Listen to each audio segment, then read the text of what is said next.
Okay, examples of subordinate laws. So, alam naman natin na sa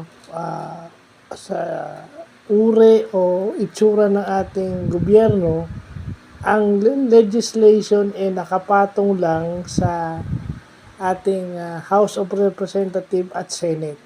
So, sa ating bicameral body ng ating legislative body, which is yung House of Representative tsaka yung Senate, no, yung nasa batasang pambansa at saka yung nandito sa may Rojas Boulevard na dati nando sa National Museum yung Senate building, ngayon inilipat dito sa PNB building, no. So meron tayong tinatawag na subordinate laws.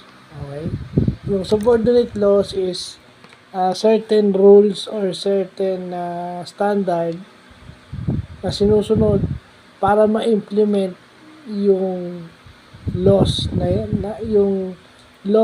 yung ating constitution at yung ating ginawa ng ating Senado at Kongreso, which is called statute, no? So ang limitations lang nitong subordinate laws, hindi ito dapat lumalabag dun sa mga batas na ginawa ng ating Kongreso at Senado. At hindi rin ito lumalabag sa 1987 Constitution. Yun ang basis. Ang example nito is yung local ordinances.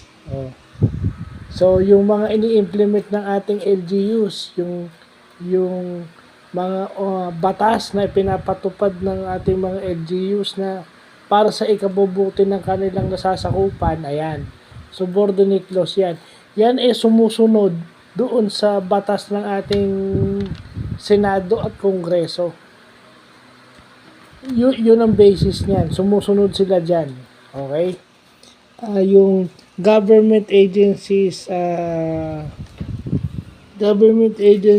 rules and regulations. So, halimbawa, ikaw ay nagtatrabaho sa isang ahensya ng gobyerno, may rules yan and regulations yan, meron silang procedure. So, sumusunod yan doon sa mga batas.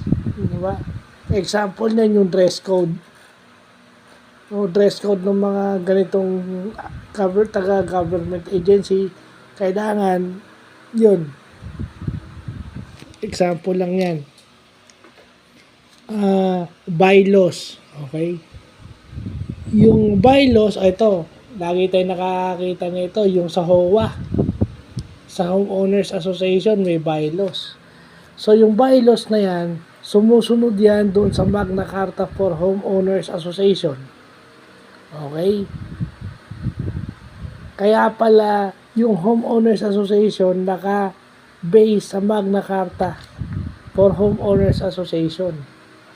Kasi yun yung batas na ginawa ng ating Kongreso.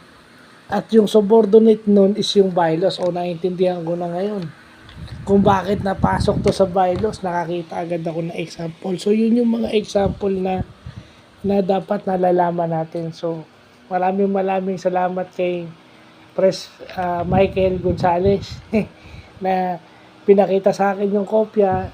Sinabi niya sa akin, i-google mo, ito-type mo sa Google. So thank you. Nakakita tayo ng example. Kaya press mic. So, yun lang salamat at saka thank you Lord dahil nalaman ko to, bukas na natin ulit pagpapatuloy. So, salamat po. Very informative na linggo ngayon.